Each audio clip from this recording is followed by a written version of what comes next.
It's been more than 60 days since Austin issued a stay-at-home order shutting down businesses and putting a temporary freeze on our economy. It left more than 100,000 people in Central Texas newly unemployed. Yeah, a lot. Today, Austin City Council is going to talk about what they can do to help those who are unemployed, how to spend $270 million in federal aid to provide some relief. The spending framework would look something like public health needs and economic relief to the community to help with things like your rent. But Austinites are not the only ones who have to pay their bills. The city does too. KXAN's Candy Rodriguez has an in-depth look at the city's budget amid the coronavirus pandemic. City leaders say the budget was looking good for 2020.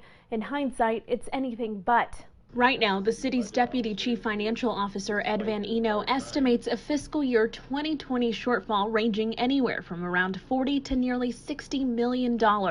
And over the next 2 fiscal years, losses could reach more than $200 million. Revenue is down across the board.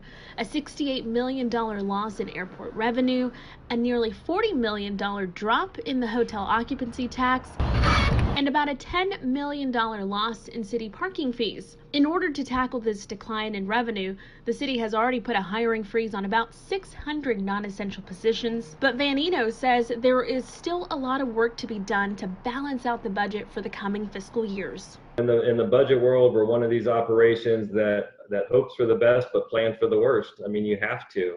I would love for everybody to have their jobs back and the economy to be back open and normal and operating safely by October 1st or even sooner. But we can't live in that world of optimism in the budget world. This could have a huge impact on things like public safety and pay raises. It could lead to cuts in new police positions, scaling back on new fire stations, and freezing city wages.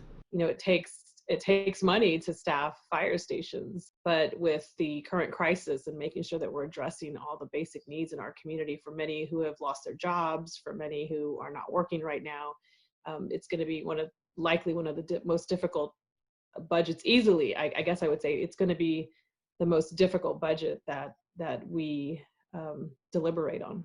Another thing to keep in mind, a 3.5% cap on the city's property tax revenue was set to take effect this year.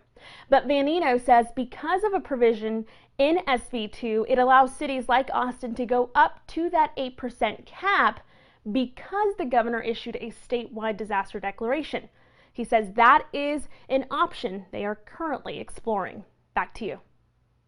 All right, thanks, Candy. The city's Deputy Chief Financial Officer says the plan to present a proposed budget to the City Council is set for mid-July. The vote on a budget and tax rate is scheduled for August.